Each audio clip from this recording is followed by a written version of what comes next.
L'application qu'on vient de parcourir est assez bluffante. Et bien, figurez-vous que ce n'est pas une maquette figée, mais une application mobile réelle de commerce électronique de sneakers premium, fluide, interactive, que j'ai entièrement développée de A à Z. Alors, je vous l'accorde, je suis développeur de métier, mais ce qui est révolutionnaire ici, ce n'est pas mon code. C'est le fait que je n'en ai pas écrit une seule ligne. Au lieu de passer des jours à configurer la navigation, à styliser chaque composant à la main ou à débugger des erreurs de syntaxe, j'ai utilisé la puissance de l'IA comme un véritable copilote. Aujourd'hui, je vais vous montrer comment mon expertise alliée à la précision de Claude m'a permis de sortir ce résultat professionnel en un temps record. C'est là que l'IA change tout. En quittant cette vidéo, vous serez en mesure de concevoir une application mobile, fonctionnelle. Et je précise, même sans compétences techniques. On aura simplement besoin de la version gratuite de Claude, comme je le fais exactement dans cet exemple concret. On décortique tout de suite cette méthode à la fois de prompt ingénieur que même un débutant peut adopter. Alors, je vous présente rapidement quelques fonctions de l'application, puis nous passerons ensemble à sa création de A à Z, étape par étape. Vous allez voir à quel point c'est juste incroyablement simple à travers des prompts optimisés. Je tiens à préciser que je pilote l'application en direct sur mon téléphone. J'ai simplement ouvert mon projet via l'application Expo que j'ai téléchargé sur le Play Store et ce que vous voyez à l'écran est une capture vidéo brute faite directement depuis mon smartphone. C'est le meilleur moyen de vous montrer la réactivité réelle de l'interface et à quel point les animations sont fluides. Alors, l'écran Discover, c'est la vitrine magique. On a ici un thème Dark Luxury. On a un fond noir profond avec des touches de bleu sillon pour un aspect futuriste. Ici, on a ce qu'on appelle un scroll horizontal pour les catégories lifestyle, running, collab, etc. C'est fluide, c'est propre. Chaque paire de sneakers est présentée sous forme de carte avec un badge limité, new et celui en cas de promo. Le petit cœur juste en dessous des cartes, si je clique dessus, l'item s'ajoute instant à l'onglet Save, qui est l'équivalent de favori. Grâce à The Stand, l'information circule entre les écrans comme par magie. L'onglet Save regroupe toutes vos paires préférées dans une grille élégante prête pour l'achat. Petite parenthèse, l'application est en anglais et j'ai préféré la laisser ainsi et faire peut-être une prochaine vidéo sur sa conversion en langue française. Et donc le secret derrière cette fluidité, c'est The Stand, qui est une bibliothèque de gestion d'état, State Management. Pour faire simple, c'est le cerveau de l'application qui retient en temps réel ce que vous mettez dans votre panier ou dans vos faves sans que l'application ne ralentisse. Ne vous en faites pas, vous n'avez pas besoin de connaître tous ces détails, on va simplement inclure cette bibliothèque lors de la saisie des prompts et Claude se chargera du reste. D'où l'importance de savoir rédiger des prompts efficaces. Ensuite, si je clique sur une paire, on arrive sur l'écran Product Detail. On a ici une description que vous avez sûrement dû remarquer déjà. Elle est stockée dans un objet technique appelé record. Ça permet d'avoir des textes percutants, comme pour la Chicago Lost and Found, où on parle d'une time capsule, qui est simplement une capsule temporelle du street mythologie. Juste en dessous, on peut également choisir entre plusieurs tailles différentes, mais aussi le bouton Add to Cart nous permettant d'ajouter nos produits sélectionnés dans le panier avant de passer à la phase de checkout, qui est d'ailleurs justement la prochaine étape. Passons donc à l'onglet Carte. C'est le tunnel de vente, le panier. C'est lui qui nous mènera vers l'écran de checkout. Ici, l'interface calcule automatiquement le total. Par exemple, si le montant de la commande est inférieur à 150 $, des frais de port seront appliqués. En revanche, la livraison devient gratuite pour tout achat supérieur à cette somme. C'est là qu'on voit la puissance de Claude. Il a généré toute la logique mathématique pour que si vous ajoutez deux paires, le prix se mettra à jour instant avec les frais de port. On a une fonction de checkout qui est le passage en caisse, qui simule tout le processus, de l'adresse de livraison au mode de paiement, avec une petite animation sympathique pour confirmer que notre achat a été bien validé. L'écran track juste ici correspond au suivi de commande. J'ai demandé à Claude de créer une expérience immersive. On y voit une barre de progression avec des étapes comme Order Place, commande passée ou On the Way en cours de livraison. Il y a même une minimap stylisée avec une icône de camion qui vibre. C'est ce genre de détail qui donne l'impression que l'application est déjà publiée sur l'Apple Store. On verra d'ici quelques minutes le prompt bien précis que j'ai donné à Claude pour arriver à ce résultat. Terminons avec l'onglet Profil. Son esthétique est vraiment soignée, surtout avec cet effet stagger, qui est un effet en cascade que j'adore. Les éléments apparaissent les uns après les autres avec une animation fluide. On a des compteurs animés pour les points de fidélité et le nombre de commandes. Juste ici, on a un bouton Logout pour se déconnecter. Si je clique dessus, l'application bascule en Guest View, qui est le mode invité. L'interface change complètement pour inciter aux visiteurs de se connecter. C'est du développement de haut niveau et pourtant, je n'ai fait que du copier-coller des prompts optimisés. Après ce tour d'horizon donc, on va maintenant recréer l'application ensemble, étape par étape. Je vais vous révéler tous les prompts et méthodes utilisées durant tout le processus. D'ailleurs, je vous les ai partagés en description avec des variantes pour créer d'autres types d'interfaces comme des applications de fitness, de livraison de repas et plein d'autres. Vous allez ainsi voir qu'un prompt bien structuré est l'élément fondamental de la réussite. Alors, comment j'ai fait? Mon arme secrète, c'est Claude, dans sa version 100% gratuite. Pas besoin d'abonnement payant pour obtenir un résultat pro si on sait comment lui parler avec les bons prompts. Et pour donner vie à ce code, j'utilise ExpoSnack. C'est un outil incroyable dans le navigateur qui vous permet de coder et de visualiser vos applications en temps réel sur iOS ou bien Android, sans rien installer sur votre PC. Selon moi, c'est l'outil parfait pour concevoir et prototyper à une vitesse incroyable. Donc, la première étape cruciale se passe ici, dans Claude.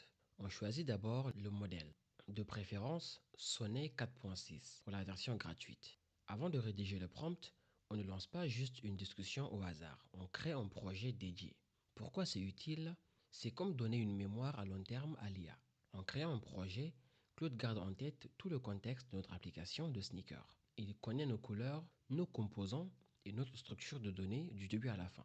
Ça évite qu'il ne s'en mêle les pinceaux entre deux sessions et ça garantit une cohérence parfaite sur tout le processus de création.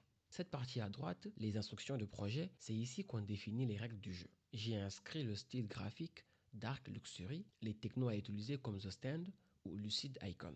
C'est le guide de style que Claude consulte avant de générer chaque ligne de code. Je mets de côté la section File pour l'instant, nous l'aborderons juste après.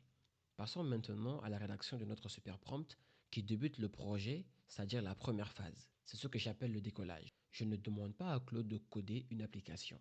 Je lui demande de lancer la première phase, architecture et découverte. C'est efficace car en développement, on ne construit pas les murs avant les fondations. Ici, je donne trois ordres précis. La première, le cerveau, The Stand. Je lui demande de créer le Use Car Store, c'est le centre de contrôle qui va gérer le panier et les favoris. Je précise avec persistance, ce qui permet la sauvegarde des choix du visiteur. Ensuite, le squelette, c'est-à-dire la navigation. On configure le Bottom Tab Navigator. C'est le menu en bas de l'écran que vous voyez sur toutes les grandes applications, comme Instagram par exemple, c'est la base de l'expérience utilisateur, le UX. Et enfin, la vitrine. Il s'agit du fichier Discovery Screen. Je demande une flat list optimisée.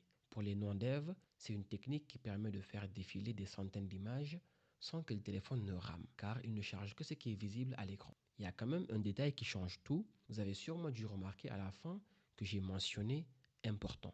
Là, je lui interdis expressément de générer les pages de détails ou de panier tout de suite. En tant que développeur, je sais qu'il faut valider la structure visuelle, la navigation, avant d'ajouter de la complexité. C'est ce contrôle total sur l'IA qui permet d'obtenir un code en TypeScript propre, sans erreur et directement prêt à être testé dans ExpoSnack. Il va enfin générer l'écran demandé en respectant exactement nos consignes. À la fin, il nous fournit les trois fichiers demandés Use Car Store, App Navigator et Discovery Screen.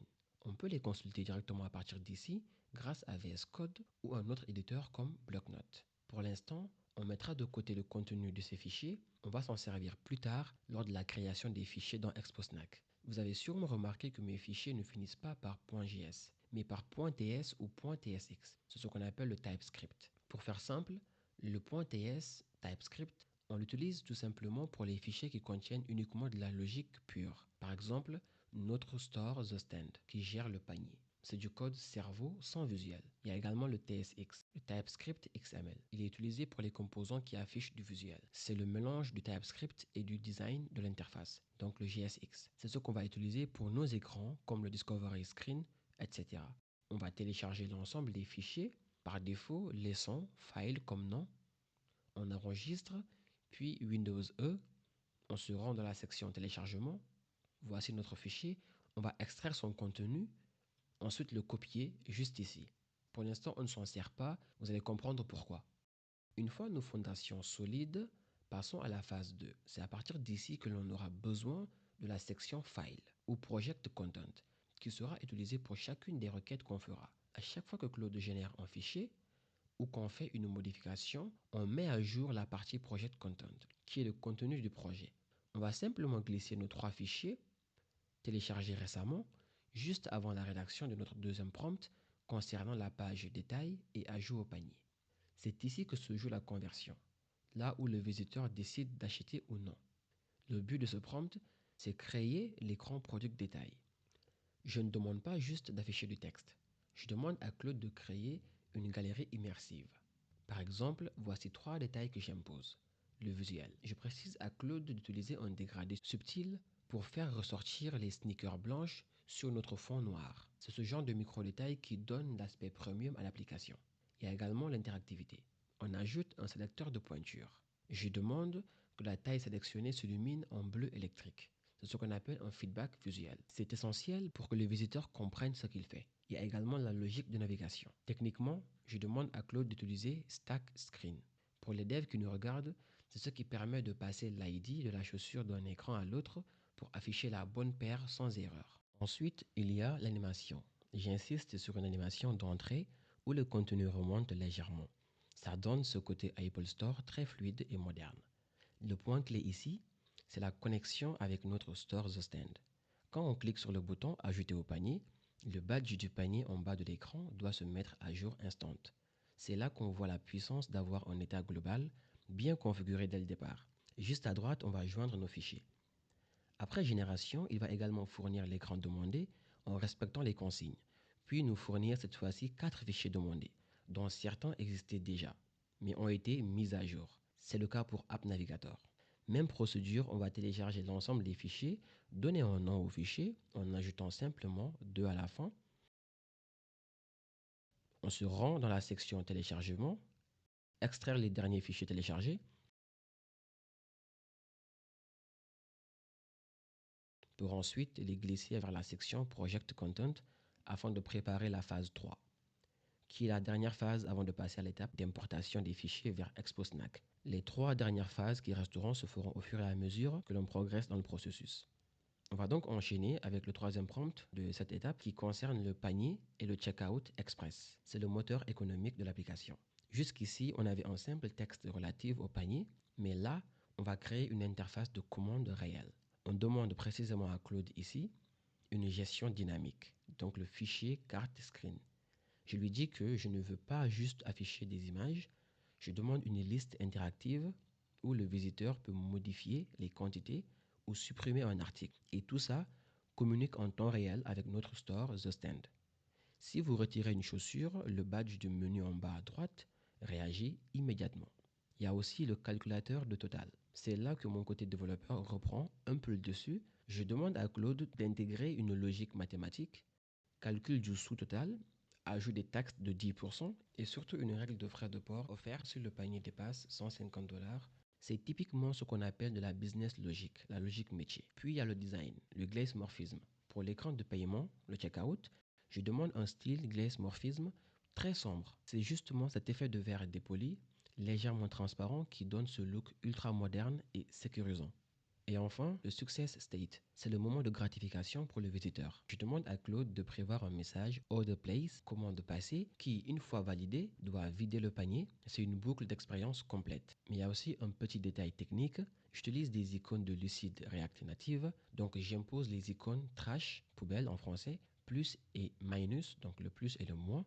Pourquoi? Pour que l'interface soit intuitive, le visiteur n'a pas besoin de réfléchir, il reconnaît les symboles universels du e-commerce. À la fin, il nous a même généré un aperçu des 3 écrans, mais aussi 3 nouveaux fichiers et encore une fois, App Navigator a été mis à jour, ce qui est très important. On va les télécharger. Pour le nommage, cette fois-ci, on mettra File 3. Mais avant de les extraire, on va supprimer les anciens fichiers, ceux de File 2, pour plus de lisibilité. On va à présent passer à l'étape de création et importation des fichiers dans ExpoSnack. On va donc se rendre sur la plateforme, je vous mettrai le lien en description. Une fois sur l'interface, la première chose à faire ici, c'est de supprimer certains fichiers dont on n'aura pas besoin. Vous en faites pas, il y aura des erreurs qui vont se générer, cela se règle facilement. Une fois ceci fait, et maintenant que nous avons tous les fichiers de chacune de ces 3 phases, on va à présent les rassembler dans un dossier nommé AppFile, mais attention, Certains fichiers ont évolué, on va donc s'assurer de toujours utiliser les toutes dernières versions que Claude nous a données pour rester à jour et éviter certains bugs. Dans le dossier File, on remarque que App Navigator et Discovery Screen sont aussi présents dans File 2, mais attention, la version la plus récente de App Navigator est dans le File 3, et c'est celle-là qu'on va privilégier. On va donc récupérer uniquement UseCarStore dans le premier dossier, puis ces 3 fichiers dans File 2, et enfin tout le contenu de File 3. On obtient ainsi nos 7 fichiers dans AppFile, prêts à être créés et importés dans ExpoSnack. Si on revient sur Claude, on voit que tous nos fichiers sont bien organisés dans un dossier parent nommé SRC. Celui-ci contient plusieurs sous-dossiers comme Store, Navigation ou Screen.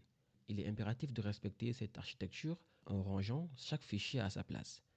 Plus bas, on a également un dossier nommé Data qui va stocker les données de l'application. Allez, c'est parti, maintenant on va importer tout ça sur Snack en gardant exactement le même chemin. On commence par structurer nos dossiers SRC, puis on crée les sous-dossiers Store, Navigation, Screen et enfin Data. On s'attaque maintenant aux fichiers. On va commencer par créer le premier fichier UseCarStore en respectant le chemin correspondant, c'est-à-dire dans le dossier Store. Ensuite, on l'ouvre avec VS Code, on copie tout son contenu et on le colle dans le fichier correspondant qu'on vient juste de créer dans le store. On va répéter exactement la même chose pour tout le reste. Il y aura des erreurs qui vont s'afficher, c'est juste un souci de dépendance qu'on va régler très facilement juste après dans le fichier package.json. Passons maintenant à la création de App Navigator. À mettre dans le dossier navigation, copions son contenu, on va choisir de l'ouvrir cette fois-ci avec bloc-notes, copier tout le contenu et l'ajouter. Pareil pour sneaker.ts, à mettre dans Data. Pareil, on va également l'ouvrir.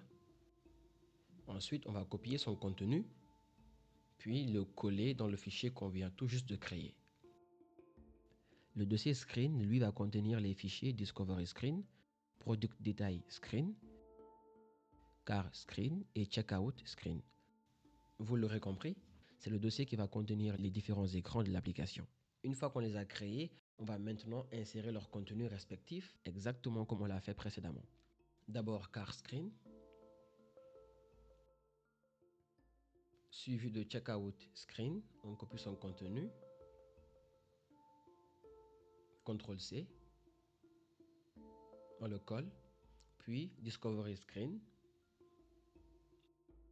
on le copie également, on le colle, et pour finir, le dernier fichier qu'on va coller dans la partie spécifique. Ça y est, tous nos fichiers sont importés dans ExpoSnack. On va maintenant passer à la résolution des erreurs de dépendance. Pour ça, rien de plus simple. On va utiliser un prompt spécifique pour que Claude génère la liste exacte des modules nécessaires. Vous trouverez d'ailleurs ce prompt avec les autres en description. Une fois que Claude nous a donné les dépendances requises, on n'a plus qu'à ouvrir le fichier, copier le code et le coller directement dans le package.json du projet. Surtout, sauvegardez toujours après chaque nouvelle modification apportée. Ensuite, actualisez la page pour que les changements prennent effet. Le problème de dépendance est maintenant résolu. Regardez le résultat sur la droite de l'interface. Notre application de commerce électronique est bien là, fluide, interactive et sans aucune erreur, ainsi que l'ensemble des dépendances. Maintenant que notre tunnel d'achat est prêt, on va passer à une fonction indispensable pour toute application de sneaker, la wishlist, les favoris. Actuellement, nos icônes de cœur sur l'écran Discovery ne fonctionnent pas lorsqu'on essaye d'ajouter un produit en favori. On va simplement revenir sur Claude. On va passer à la phase 4 avec un prompt optimisé pour mettre en place cette fonction. Le but technique ici de ce prompt est de créer un second système de mémoire pour l'application. On a donc le nouveau store, UseWishlist Store. Je demande à Claude de créer un store séparé pour les favoris. Pourquoi je demande cela? Pour garder un code propre et modulaire. On y définit des actions comme toggle favorite, c'est une fonction interrupteur. Si la chaussure n'est pas dans la liste, on l'ajoute. Si elle y est déjà, on la retire. Il y a également l'interactivité visuelle. Vous voyez bien la modification sur le Discovery Screen. Je ne veux pas juste un bouton qui enregistre une donnée. Je demande un retour visuel immédiat. l'icône du cœur doit changer de couleur, passer au bleu néon ou au rouge pour confirmer au visiteur que son action a fonctionné. C'est ce qu'on appelle la micro-interaction. Il y a aussi l'écran Wishlist Screen. On remplace enfin le placeholder, c'est-à-dire le texte de remplissage, par un véritable écran. J'ai bien précisé à Claude que si jamais la liste est vide, il doit afficher un message sympa. Ce qu'on appelle la gestion des empty states, c'est-à-dire l'état vide. C'est crucial pour que l'application ne paraisse pas cassée quand on l'utilise pour la première fois. La navigation croisée, c'est un détail d'expert. J'exige que si on clique sur une chaussure dans la wishlist, on soit redirigé vers sa page de détail. On crée ainsi un écosystème où tous les écrans sont connectés entre eux. Et donc, en fournissant à Claude mes fichiers stratégiques à jour dans le prompt, je m'assure qu'il intègre ces nouveaux favoris sans casser la logique du panier ou de la navigation que l'on a déjà construite. Mais avant de lancer le prompt, comme d'habitude, on va d'abord télécharger et joindre les fichiers les plus récents du projet. Rappelez-vous, cette fois-ci, tout se passe dans le dossier SRC que nous avons créé plus tôt. C'est là que se trouvent les toutes dernières versions à jour. On va donc tous les fournir à Claude. Ensuite, on pourra dès lors lancer la requête. À la fin, nous avons des nouveaux fichiers qu'on va simplement inclure dans le projet. Et 2-3 lignes à remplacer facilement dans le fichier App Navigator. Claude nous indique bien qu'avant on avait 7 lignes et que maintenant nous devons ajouter un import au début du fichier App Navigator et remplacer la ligne d'avant par celle-ci plus bas dans le même fichier. C'est parti, même procédure que tout à l'heure, on va télécharger les nouveaux fichiers générés, nommer le dossier File 4, on se rend sur Téléchargement et extraire tous les fichiers. Puis on va les créer et les importer dans ExpoSnack, tout en respectant le chemin de chaque fichier. On va commencer par créer le fichier useWishlistStore. On va l'ouvrir, ensuite on va tout simplement copier son contenu. On va le coller dans le fichier créé. On va faire pareil avec le fichier WishlistScreen. On va le créer dans le dossier Screen.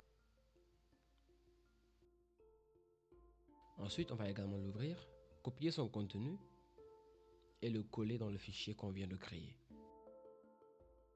Et terminer avec Discovery Screen qui lui est déjà présent car il a été juste mis à jour par Claude. On va donc simplement remplacer son contenu.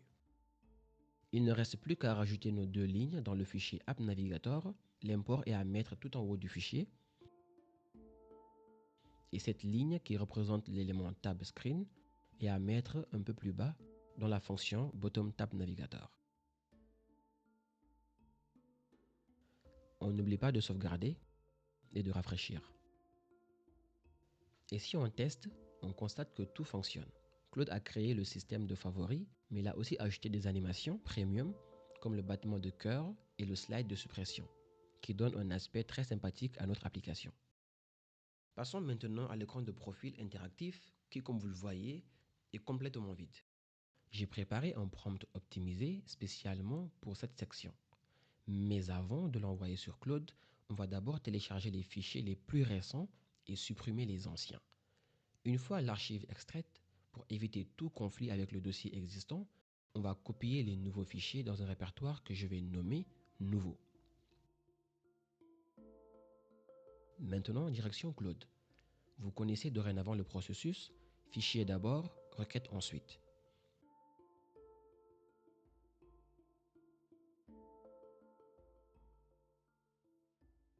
Alors, l'idée du prompt ici est de créer un espace premium Sneakerhead pour donner aux visiteurs ce sentiment d'appartenir à une communauté exclusive. On va revenir dans quelques instants sur sa brève présentation. Dès que la génération est prête, on suit la même procédure. On effectue les 2 petites modifications des lignes dans le fichier App Navigator et on ajoute les nouveaux fichiers sur Snack.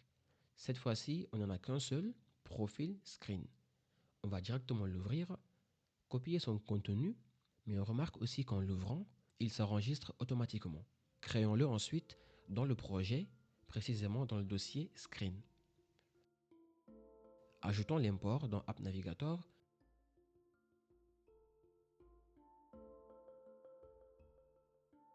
Puis on insère la nouvelle ligne dans la fonction Bottom Tab Navigator juste en dessous.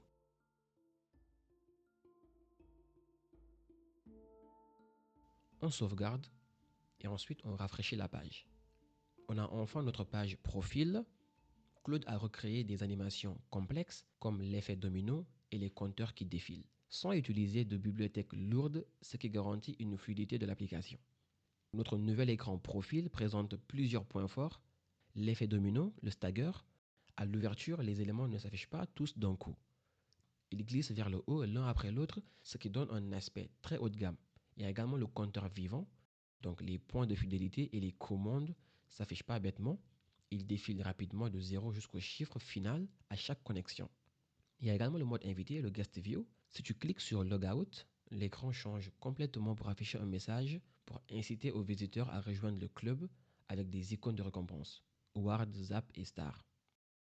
On termine ce projet avec la phase 6, la création de l'écran Track Order, qui concerne le suivi de commandes qui lui aussi n'existe pas encore.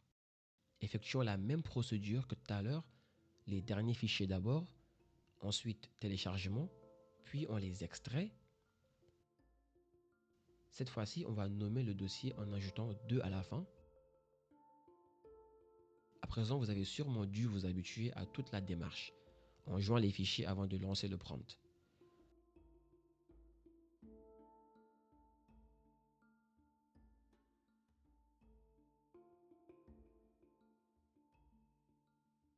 Alors, se prendre la 6e phase, une application de sneaker premium ne serait pas complète sans un système de suivi de colis ultra visuel. Ici, le but est de rassurer le visiteur avec une interface qui respire la modernité. Ce dernier prompt est bien un défi technique pour l'IA pour plusieurs raisons.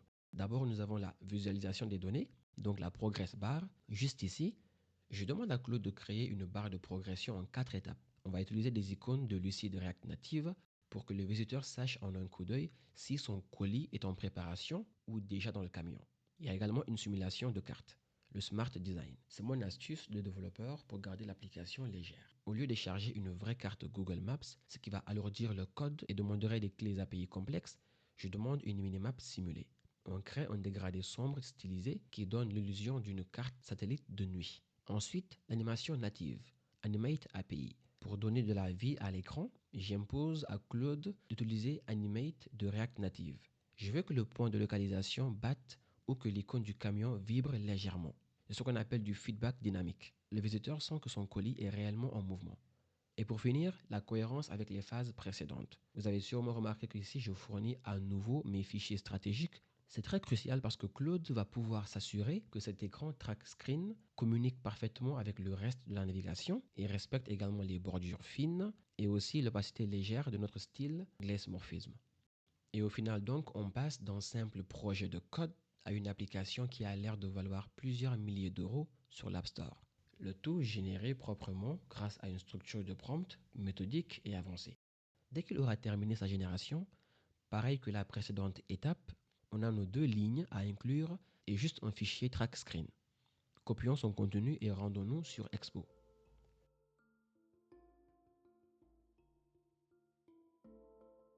On va sauvegarder et actualiser juste après avoir inclus les 2 dernières lignes restantes. Pour finir, on va inclure les 2 lignes restantes, la ligne d'importation qu'on mettra au-dessus